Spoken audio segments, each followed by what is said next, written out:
आपको महसूस करता है। हाँ, जब वो चले जाते हैं तब हमें महसूस होता है कि यार कोई ऐसा इंसान था, कोई ऐसा व्यक्ति था जिसको अपने दिल की बातें हर बात बताया करते थे। और ये मेरा पहला पॉडकास्ट है तो मैं बहुत खुश भी हूँ और अंदर से थोड़ा नर्वस भी हूँ, लेकिन यहाँ पे बैठने के बाद थोड़ा सा कंफर्टेबल फील हो रहा है। तो आपके लाइफ में भी कुछ ना कुछ गोल होगा, तो गोल क्या है आपके लाइफ में? मतलब अगर शेयर करना चाहती हो तो शेयर कर सकती हो।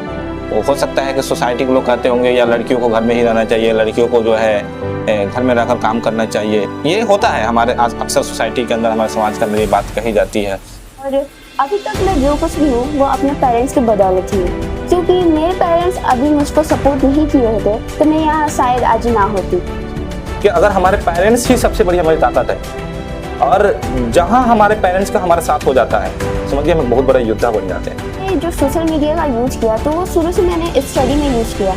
थोड़ा सा मैं मतलब कुछ रील्स स्ट्रैटेजी थी या कुछ कार्टून देखी कि हम कहीं ना कहीं अपने दोस्तों के साथ सारी बातें प्रॉब्लम लाइफ में शेयर कर देते हैं। हमारी लाइफ में ये प्रॉब्लम चल रही है, क्या सोल्यूशन मिल पाता है? और ऐसा हो, लेकिन अगर किसी बेटी का मतलब हस्बैंड गुजर गए तो वो किसी के सामने हाथ फैलाएगी नहीं, पढ़ी होगी तो वो अपना काम खुद से कर सकती है। ये बातें जो है हमारे पेरेंट्स को, हमारे गार्जियंस को तब तक नहीं समझ में आती है जब तक एक घर की बहू को नहीं लेकर आते हैं। जब घर में एक बहू आती है और वो जब घर को चलाती है अच्छे से, तब उन्हें लगता है कि शिक्षा कितना जरूरी है, कितना अच्छे से चला रही है। अगर एक बहू को लेकर आते हैं और वो बहू जो है अच्छे से घर नहीं चलाती है, उसके अंदर शिक्षा नहीं होती, उसके अंदर तालीम नहीं होती है, घर के माहौल को खराब कर देती है, तब वही कहते हैं कि ये पढ़ी लिखी नहीं है। इसमें लड़की के शादी होने के बाद भी उसकी रुकावट नहीं हो सकती, क्योंकि अगर बहुत सारी लड़कियां देखा जाए तो शादी के बाद भी अपना स्टडी करती है। ऐसा नहीं है कि इसके लिए हमको ये होना होगा कि हम लोग का एक मोटिव फिक्स होना चाहिए, हम लोग का एक एम फिक्स होना चाहिए कि हमको ये करना है, क्योंकि अक्सर बच्चों से सेल्फ स्टडी से एंट्रेंस एग्जाम नहीं निकल पाता है। ड्यूरिंग के जब उसका शादी का समय आता है तो कहते हैं कि हमारे पढ़े लिखे घर में बहू चाहिए, और वो पढ़ाते नहीं है। तो प्रॉब्लम्स कौन क्रिएट किया?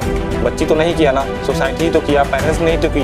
सर मुझे ड्राइंग करना अच्छा लगता है, तो खाली समय जब भी मिलता है तो मैं ड्राइंग में ज़्यादातर ड्राइंग में ज़्यादा निकालती हूँ। तो ये रहेगा कि एक लड़की कैसे घर के काम के साथ साथ अपने स्टडी को बैलेंस कर सकती है, क्योंकि अक्सर लड़कियां जो है जब अपने घर के काम करती है तो उसमें बिजी हो जाती है और स्टडी उनका नहीं हो पाता है। तो कोई अगर एडवाइस, कोई मशवरा जो स्पेशली अभी मत पूछो कि मंजिल कहाँ है, अभी मत पूछो कि मंजिल कहाँ है, अभी तो सफ़र का इरादा है, कि न मानेंगे हार कभी ज़िंदगी में, ये किसी और से नहीं खुद से वादा है।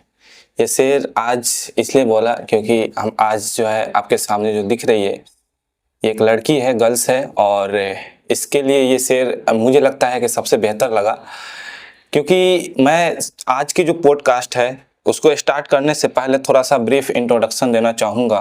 ये क्योंकि मुझे लगता है कि गांव की सबसे मतलब कम उम्र में कोई अगर लड़की है जिसको सब कोई जानता है तो यहाँ पे है, और नाम आपको पता है कि जुबिया नाहिद। तो जुबिया नाहिद एक ऐसी लड़की है जिस गांव से ये बिलोंग करती है, पहली ऐसी लड़की है जिसको सबको जानता है। आज जो है आपका पहला पॉडकास्ट है, जगह कह सकते हो कि इंटरव्यू है, और इसमें आपको हो सकता है थोड़ा सा अंदर से हेजिटेशन हो रहा होगा पहले, लेकिन अभी कैसे फील हो रहा है, अभी कैसे महसूस कर रही हो अपने आप को यहाँ पे बैठने के बाद? थैंक यू सर कि पहले आपने मुझे बुलाया इस पॉडकास्ट में, और ये मेरा पहला पॉडकास्ट है तो मैं बहुत खुश भी हूँ और अंदर से थोड़ा नर्वस भी हूँ, लेकिन यहाँ पे बैठने के बाद थोड़ा सा कंफर्टेबल फील हो रहा है। लेकिन तो इससे पहले कहीं ना कहीं कई बार तो आपने स्पीचेस दिया अलग अलग जगह पे, जब भी मौका मिला तो वहाँ पे जा करके स्पीच को डिलीवर किया, तो कहीं ना कहीं वो तो एक अंदर से कॉन्फिडेंस होगा ना। तो वही काम को यहाँ पे हम बैठ करके कर रहे हैं, तो उतना नर्वस की ज़रूरत नहीं है। हाँ, ये है कि यहाँ पे जो हम बैठ के बात कर रहे हैं ये 2 वे कम्युनिकेशन है। अभी इससे पहले आप जितने भी स्पीचेस दी होगी वो आप 1 वे कम्युनिकेशन में दी होगी, कि आप अपना बात जाकर लोगों के बीच में रखी होगी, लेकिन यहाँ पे अभी हम जो करने जा रहे हैं 2 वे कम्युनिकेशन। और 2 वे कम्युनिकेशन से क्या होता है ना कि हमारे मन की बात आप तक पहुँचेगी और आपकी बात हमारे तक पहुँचेगी, और हम दोनों की बात वहाँ तक पहुँचेगी जहाँ तक हम पहुँचाना चाहते हैं। तो यही 2 वे कम्युनिकेशन का सबसे बड़ा बेनिफिट है। तीसरी क्लास से लेकर के अब तक मैं जानता हूँ, तो बहुत छोटी थी उस समय, मुझे लगता है कि 7 या 8 साल की होगी, तब से मैं जानता हूँ। अभी 12-13 साल का एज हो गया, और अभी जो है C is now selected in JNV Jawahar Navodaya Vidyalaya में इस बार जो है इन्होंने इंटरेस्ट दिया और ये निकल गया। बहुत खुशी की बात है। After selection in JNV, Jawahar Navodaya Vidyalaya में, आपको कैसे महसूस हो रहा है? मतलब JNV में मेरा सिलेक्शन हुआ तो मैं तो बहुत खुश थी, लेकिन मैं ये सोचती हूँ कि ये मेरा पूरा जो सक्सेस नहीं है, मेरा ये छोटा सा उसका अचीवमेंट है और आगे मेरा गोल है, तो उसके हिसाब से अब मैं करूँगी। और यहाँ से मैं फुल्ली मतलब यहाँ से मैं बहुत ज़्यादा कोशिश करूँगी कि मैं अपने गोल को अचीव करूँ, यहाँ से अच्छे से पढूँ। तो मैं सोचती हूँ कि ये मेरा छोटा सा हैप्पीनेस है जब JNV में मेरा सिलेक्शन हुआ। अच्छा, तो मतलब JNV में सिलेक्शन के बाद मैं ये भी कह सकता हूँ कि जो वहाँ की इन्वायरमेंट है, जो वहाँ की माहौल है, जो वहाँ की डिसिप्लिन है, जो वहाँ की सारे लाइफ हमको स्टूडेंट की जो मिलनी चाहिए वो मिलेगी जरूर वहाँ पे। क्योंकि ये एक ऐसी संस्था है, एक ऐसी फाउंडेशन है जहाँ पे बच्चों को चाहे वो फाइनेंशियल प्रॉब्लम क्यों ना हो, वो सारी क्वालिटीज, वो सारे बेस्ट से बेस्ट क्वालिटी एजुकेशन के वहाँ प्रोवाइड किया जाता है। आपके साथ साथ हर साल 1-2 लड़कियां जाए, क्योंकि जो गांव है हमारे, जो क्षेत्र से हम लोग बिलोंग करते हैं, वहाँ की अगर लड़कियां अगर ऐसे संस्था में जाती है तो एक दूसरे के लिए प्रेरणा भी बनती है और हमारे गांव की एक पहचान भी होगी, हमारे गांव की एक नाम भी होगा कि हाँ चलो भाई, एक गांव की लड़कियां जो है जाकर के बाहर पढ़ती है। तो मेरा सवाल ये भी है कि what is your goal in your life, के लाइफ में मकसद क्या है? मतलब कि होता है, हर इंसान का पर्पस होता है कि मैं जैसे मैं अभी ये काम कर रहा हूँ, मोटिव क्या है मेरा इस काम करने का, मैं लोगों को यहाँ पर बुला करके उनकी बातों को जो है दूसरे तक पहुंचाता हूँ। तो ये भी हमारा कहीं ना कहीं एक मोटिव है, गोल है इसके पीछे। तो आपके लाइफ में भी कुछ ना कुछ गोल होगा, तो गोल क्या है आप लाइफ में? मतलब अगर शेयर करना चाहती हो तो शेयर कर सकती हो। देखिए, मैं ये सोचती हूँ कि मेरा जो गोल है और मैं उसमें जाऊँ तो पूरा अपना ईमानदारी से उसमें काम करूँ, अपना बेस्ट दूँ उसमें और अच्छे से मैं उसमें काम करूँ। और मैं ये सोचती हूँ कि मुझे जो भी काम मिले उसमें मैं अपना बेस्ट देने की कोशिश करूँ और मैं बनना चाहती हूँ कि सबसे पहले मैं एक अच्छा इंसान बनूँ, क्योंकि एक अच्छे इंसान के बिना हम कुछ भी नहीं है। We are nothing। एक अच्छे इंसान बनने के लिए हमें सब चीज में ईमानदारी से काम करना होगा। ऑनेस्टी द बेस्ट पॉलिसी, जो हम सुनते हैं बचपन से कि ईमानदारी एक अच्छी नीति है। तो ये कोई जरूरी नहीं है कि हम एक डॉक्टर बनेंगे तो डॉक्टर बन करके अच्छा काम करेंगे। हम किसी भी फील्ड में जाएं, इवन हम डॉक्टर बने, इंजीनियर बने, पॉलिटिक्स में जाएं, बिजनेस करें, हमें ईमानदारी से ही काम करना चाहिए। अगर उसमें भी नहीं जाते हैं, इवन हम लाइफ में कुछ भी नहीं करते हैं ना, तो कहीं ना कहीं जो है हम एक अच्छा इंसान बन जाएंगे ना, तो ये बहुत बड़ी हमारे लिए बात होगी। अलग अलग जगह पे अलग अलग फील्ड में जा करके मतलब पार्टिसिपेट करो। तो इसमें पेरेंट्स का सपोर्ट है कि नहीं है? क्या आपके पेरेंट्स आपके साथ हैं? माशाल्लाह, मेरे पेरेंट्स तो अभी तक मेरा फुल सपोर्ट करते थे और मेरा सिलेक्शन जब JNV में हुआ तो मेरे पेरेंट्स बोले ठीक है, सिलेक्शन JNV में हुआ तो तुम वहाँ पे जाकर पढ़ो, तुम अपना बेस्ट देने की कोशिश करो। और अभी तक मैं जो कुछ भी हूँ वो अपने पेरेंट्स की बदौलत ही हूँ, क्योंकि मेरे पेरेंट्स अभी मुझको सपोर्ट नहीं किए होते तो मैं यहाँ शायद आज ना होती। तो मैं अपना जो फुल्ली सपोर्ट करने वाले जिसको कहती हूँ वो मेरे पेरेंट्स है। और मैंने बचपन से जो भी चाहा, मतलब मैंने अपने पेरेंट्स से जो भी कहा मुझे ये चाहिए, मुझे ये ला कर दे दीजिए, तो उन्होंने मुझे ला कर दिया। मैं जो भी मांगती थी वो मुझे ला कर देते थे और वो मुझे पूरा सपोर्ट भी किए। देखिए, अगर हम देखें ना तो दुनिया में अगर सिर्फ माँ बाप का सपोर्ट मिल जाए, दुनिया का कोई ताकत हमें आगे बढ़ने से रोक नहीं सकता है। चाहे पूरा दुनिया एक तरफ खड़ा हो जाए और माँ बाप हमारे साथ खड़ा हो जाए, हमारे पेरेंट्स हमारे साथ हो जाए, हम पूरी दुनिया से सामना कर लेंगे। लेकिन अगर हमारे माँ बाप हमारे अगर सपोर्ट में नहीं है तो फिर पूरी दुनिया भी हमारे साथ आ जाएगी, हम कुछ नहीं कर सकते। We are nothing without him, without parents. कि अगर हमारे पेरेंट्स ही सबसे बड़ी हमारी ताकत है और जहां हमारे पेरेंट्स का हमारे साथ हो जाता है, समझिए हम बहुत बड़े योद्धा बन जाते हैं। सोशल मीडिया आज के दौर में कहीं ना कहीं एक बहुत बड़ी जो है रुकावट भी है बच्चों के लिए। तो उसके बारे में क्या कहोगे कि आपके लाइफ में जो सोशल मीडिया ने अब तक 12 साल 13 साल की जो जर्नी गुजारी हो, इसमें आपका सोशल मीडिया का यूज आपने कैसे किया? देखिए, मैंने सोशल मीडिया का यूज किया पर बैलेंस करके किया। और मैं सोशल मीडिया का यूज करती थी तो स्टडी में ज्यादातर करती थी। और मैं यही कहूँगी कि बच्चों से सोशल मीडिया का यूज करें लेकिन बैलेंस अमाउंट में करें और उसमें स्टडी का मतलब स्टडी के लिए ज़्यादा यूज करें। और मैंने जो सोशल मीडिया का यूज किया तो वो शुरू से मैंने स्टडी में यूज किया। थोड़ा सा मैं मतलब कुछ रील्स चला लेती थी या कुछ कार्टून वार्टून देख लिया, लेकिन सोशल मीडिया का यूज मैंने ज़्यादातर स्टडी में ही किया था। एक सवाल ये है कि सबसे बड़ी बात ये है कि हर इंसान के पास कोई ना कोई कमजोरी होती है, स्ट्रेंथ होती है, वीकनेस होती है। मेरे पास भी है। हर इंसान का अलग अलग वीकनेस हो सकता है, हर इंसान के पास अलग अलग स्ट्रेंथ हो सकता है, कुछ अलग अलग कॉलेज में। What is your strength and what is your weakness? मेरा स्ट्रेंथ तो ये है कि मैं अपना जो भी बात होता है वो अपनी मम्मी से करती हूँ, तो एक मेरी मम्मी स्ट्रेंथ है। और वीकनेस में ये है कि मैं अपना इमोशन को कंट्रोल नहीं कर पाती हूँ, मतलब इमोशनल ज्यादा हो जाती हूँ कभी बातों पे।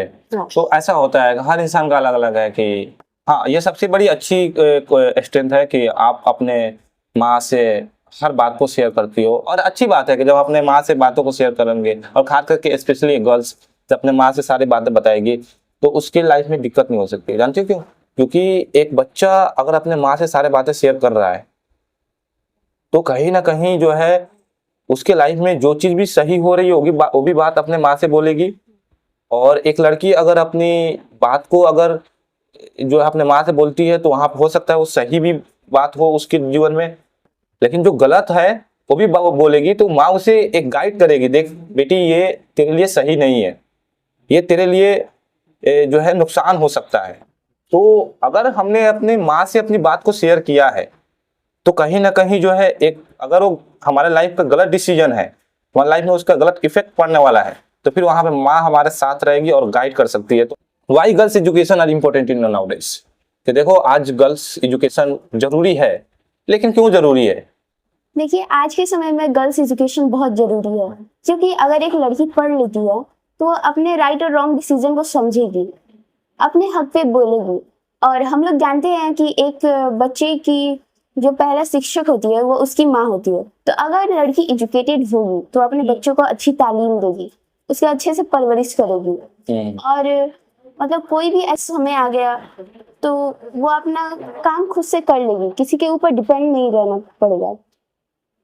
और खुदा ना खास्ता ऐसा हो, लेकिन अगर किसी बेटी का मतलब हस्बैंड गुजर गया तो वो किसी के सामने हाथ फैलाएगी नहीं, अपने हक पे बोल सकती है, राइट डिसीजन ले सकती है। लाइफ में बहुत जो है अलग अलग पर्पस है एजुकेशन का। और ऐसा नहीं है कि लड़की को सिर्फ जॉब करने के पर्पस से ही पढ़ना चाहिए। लड़की अगर एजुकेटेड रहेगी तो उसके साथ बहुत सारे ऐसे लाइफ में प्रॉब्लम्स आएंगे, जीवन में उसको लगेगा कि यार हमारे साथ गलत हो रहा है, हमारे साथ अत्याचारी हो रही है, तो खुल के बोलेगी। कि हमारे दो आंख है तो उसको हम कौन सा आंख को ज्यादा महत्व दें, इसको राइट वाला या लेफ्ट वाला? दोनों को, हमारे लिए कौन ज्यादा जरूरी है? दोनों को देंगे, दोनों को जरूरी है। और जितना हमारे लिए ये राइट वाला आईज इंपॉर्टेंट है उतना ही लेफ्ट वाला भी इंपॉर्टेंट है। तो सोसाइटी के लिए बॉयज एंड गर्ल्स दोनों इंपॉर्टेंट है। अब इस नजरिया से नहीं कि वो जॉब करे, इस नजरिया से कि अगर वो घर चला रही है तो अच्छे से घर चलाए। अगर एक घर को अच्छे से चलाना है तो उस लड़की को शिक्षित होना बहुत जरूरी है, क्योंकि लड़का घर से बाहर का खर्चा संभाल सकता है लेकिन घर के जो है माहौल को संभाल नहीं सकता, क्योंकि वो घर पे रहता ही नहीं है, वक्त देता ही नहीं है। लेकिन ये बातें जो है हमारे पेरेंट्स को, हमारे गार्जियंस को तब तक नहीं समझ में आती है जब तक एक घर की बहू को नहीं लेकर आते हैं। जब घर में एक बहू आती है और वो जब घर को चलाती है अच्छे से, तब उन्हें लगता है कि शिक्षा कितना जरूरी है, कितना अच्छे से चला रही है। अगर एक बहू को लेकर आते हैं और वो बहू जो है अच्छे से घर नहीं चलाती है, उसके अंदर शिक्षा नहीं होती, उसके अंदर तालीम नहीं होती है, घर के माहौल को खराब कर देती है, तब वही कहते हैं कि ये पढ़ी लिखी नहीं है। काश ये पढ़ी लिखी होती, तो फिर ये वहां समझ में आती है। तो ऐसे ही जो बहू के लिए विचारधारा रखते हैं, जो आइडियोलॉजी है, वो माइंडसेट अगर अपने बेटी के लिए भी वहीं रखे शुरू से, तो वो भी किसी घर में जाएगी और वो भी एक घर को अच्छा चलाएगी। तो कहीं ना कहीं उस घर वाले खुश होंगे आपके पेरेंटिंग पे कि आपने अपने बच्ची को अच्छे से तालीम दिया, परवरिश किया। अगर फिर वहां जाकर के एक लड़की गलत करती है तो फिर कहीं ना कहीं आपको वहां पे सेल्फ इमेज, आपका भी इंसल्ट, आपका भी कहीं ना कहीं नाम जो है वहां पे लिया जाएगा कि आपने अच्छे से तरबियत नहीं किया, आपने अच्छे से अपने बेटी को तालीम नहीं दी, जिसकी वजह से आज घर के माहौल जो है ये खराब कर दे रही है, समझ नहीं पा रही है, फैमिली की इंपॉर्टेंस को नहीं समझ पा रही है, फैमिली की वैल्यू को नहीं समझ पा रही है। ये शिकायतें मिलेंगी। तो इसीलिए जो है जो है हमें एक लड़की को इस नजरिया से ना देखें कि उसको जॉब करनी है। इस नजरिया से हमें थोड़ा सा अलग हटकर देखेंगे तो एक हम एग्जाम्पल दिए हैं कि एक शरीर में दो आंखें हैं तो दोनों हमारे लिए जरूरी है और दोनों बराबरी जरूरी है। उसी तरीके से एक घर को चलाना है तो घर के बाहर की पूरी जिम्मेदारियां एक लड़के के लिए है, तो घर के अंदर की पूरी जिम्मेदारियां एक लड़कियों के लिए है। कहीं ना कहीं एक लड़की को अपने घर छोड़ करके दूसरे घरों में जाना है और जब ये दूसरे घर में जाएगी और खुदा ना खास्ता ऐसा किसी के साथ ना हो लेकिन उसका शौहर चला जाए, उसका हस्बैंड चला जाए, तो फिर जो है उसके लाइफ का क्या होगा? क्या वो भीख मांगेगी? अगर पढ़ी लिखी होगी तो वो अपना फिर से कर सकती है। अपना कहीं ना कहीं रोजी रोटी उसको चाहिए कि नहीं चाहिए जिंदा रहने के लिए? वो दूसरों के सामने हाथ फैलाएगी? नहीं। वो सेल्फ डिपेंडेंट रहेगी तो कहीं ना कहीं उसके साथ जीवन में फिर जो है आगे मुसीबत नहीं आएंगे।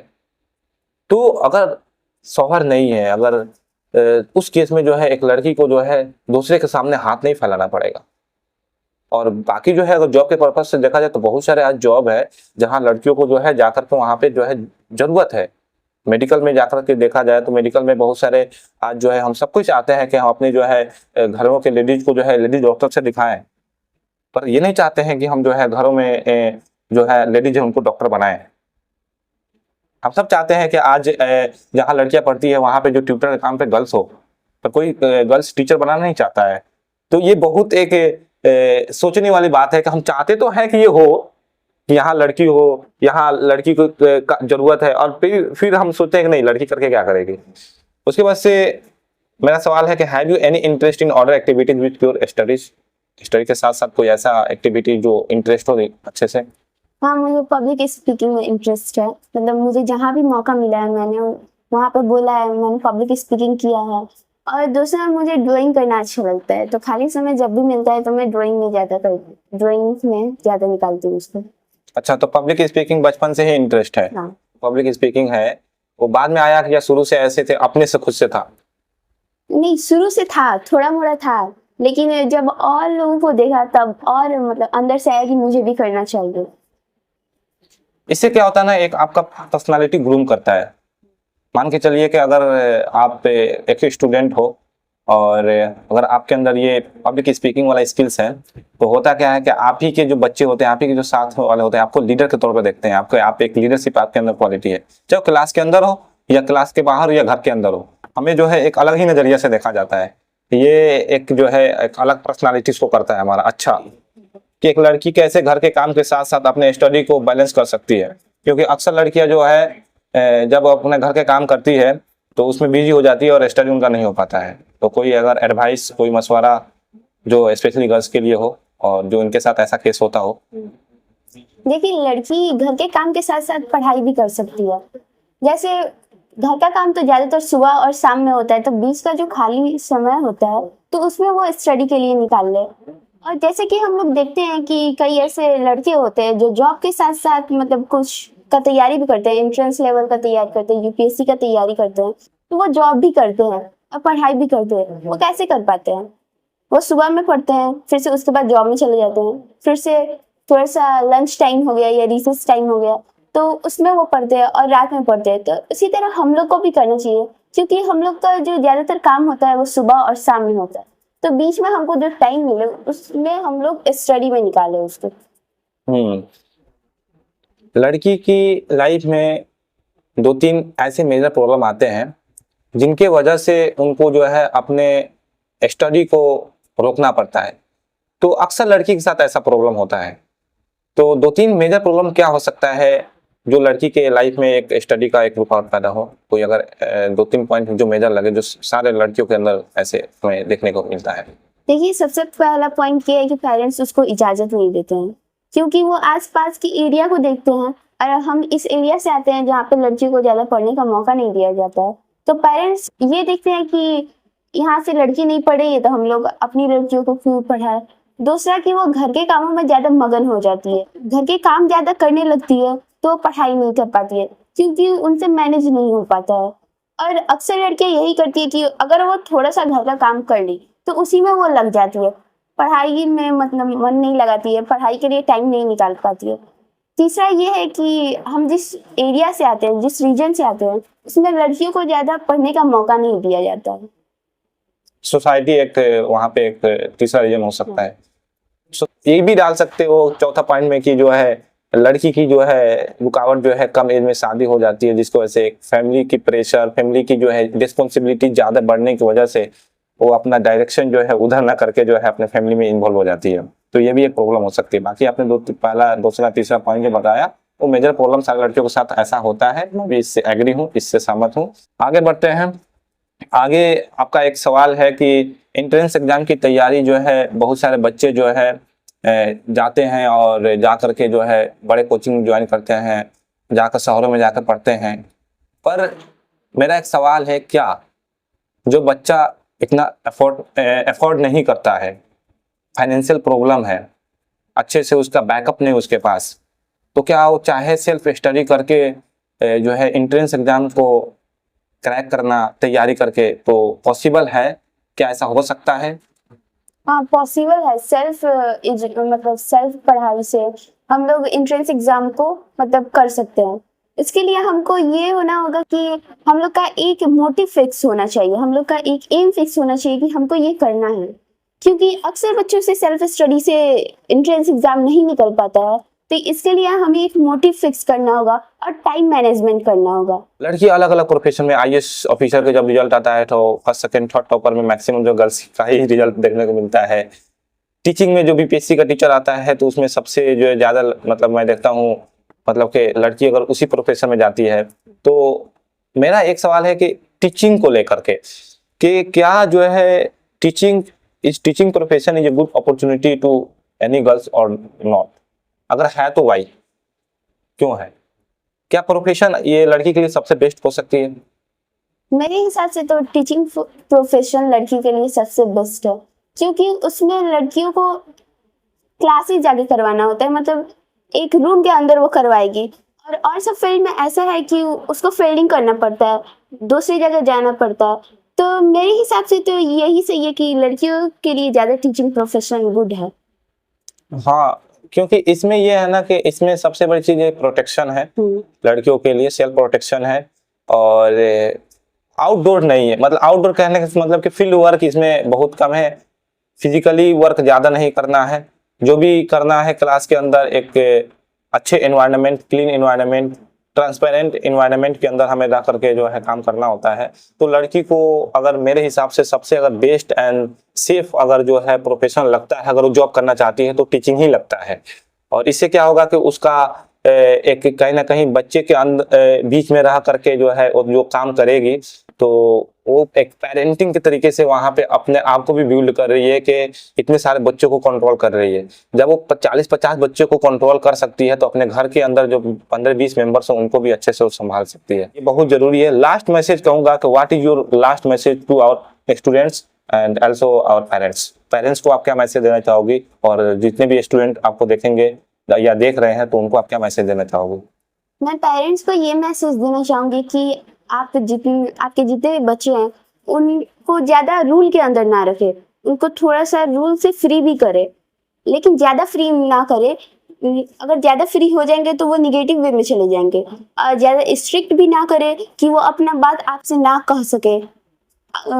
बच्चे के अंदर ये हो जाता है कि मैं ये कहूँगा तो मेरे पेरेंट्स उस पे मतलब क्या सोचेंगे मेरे बारे में, तो ये भी ना होना चाहिए पेरेंट्स के अंदर। और स्टूडेंट के लिए मैं ये कहूँगी कि आप इस दुनिया में आए तो आपके पेरेंट्स आपके लिए बहुत बड़े बड़े ख्वाब देखे हैं कि मेरा बेटा या मेरी बेटी इंजीनियर बनेगा, डॉक्टर बनेगा, आईएएस बनेगा। तो स्टूडेंट को अपने माँ बाप का सपना पूरा करना चाहिए और स्टूडेंट को पढ़ाई करनी चाहिए। आजकल के स्टूडेंट ये है कि ज़्यादातर सोशल मीडिया के पीछे जा रहे हैं, एक्सेस यूज कर रहे हैं सोशल मीडिया का, तो वो नहीं करना चाहिए। अपने पेरेंट्स मतलब उनके पेरेंट्स जो गोल लिए हैं उनके लिए, तो उनको ज़्यादातर पूरा करना चाहिए। और कोई भी इंसान किसी को भी सलाह दे सकता है अपने तजुर्बे के हिसाब से, तो उसे हमें ये नहीं समझना चाहिए कि वो हमको सिखा रहा है या हमको बता रहा है। बस हमें ये कह रहा है कि उसके अंदर जो विचार है, वो क्या सोच रहा है, वो आप तक शेयर किया। आपके विचार अलग हो सकते हैं, मेरा विचार अलग हो सकता है, दुनिया के अलग अलग लोगों का अलग अलग विचार हो सकता है। और वो जब हम दूसरे तक शेयर करते हैं, जब दूसरे तक पहुंचाते हैं, तो इसका मतलब ये नहीं कि हम दूसरे को सिखा रहे हैं, चाहे दूसरे को कह रहे हैं कि आप ऐसा करो। बिल्कुल आप जैसे करना चाहते हो करो, लेकिन ये जो मैसेजेज है एक दूसरे तक पहुंचाना चाहिए। क्या पता कि 2-3 लोगों को ये बातें अच्छी लगी और उसको फॉलो करे, फिर उनको जो है इससे फायदा हो। तो ओवरऑल मेरे कहने का मतलब यह है कि आज का जो पॉडकास्ट था इसका एक ही पर्पस था, इसका एक ही मोटिव था कि एक छोटी सी लड़की, एक छोटी सी जो सोसाइटी के अंदर रहने वाली, एक समाज के अंदर गांव से रहने वाली लड़की का जो है एक जो जर्नी है, जो अब तक है, जो सबको जानता है, तो मैंने सोचा कि इसकी जर्नी को आप तक पहुंचाऊं। जब तक के लिए हम एक क्लास में शेयर बोलेंगे और आज की पॉडकास्ट को सेशन को यहाँ पर बंद करेंगे कि हवा में कभी ताश का घर नहीं बनता है, कि हवा में कभी ताश का घर नहीं बनता है, रोने से कभी मुकद्दर नहीं संवरता है, कि हवा में कभी ताश का घर नहीं बनता है, रोने से कभी मुकद्दर नहीं संवरता है, दुनिया जीतने का हौसला रखो मेरे यारो, एक हार या जीत से कोई सिकंदर नहीं बनता है, कोई सिकंदर नहीं बनता। थैंक यू सो मच, आपने यहाँ पे कीमती वक्त दिया, और पेरेंट्स को भी कि आप लोग जो है हमारे बात को पॉजिटिव वे में इसको लेंगे। Thank you so much.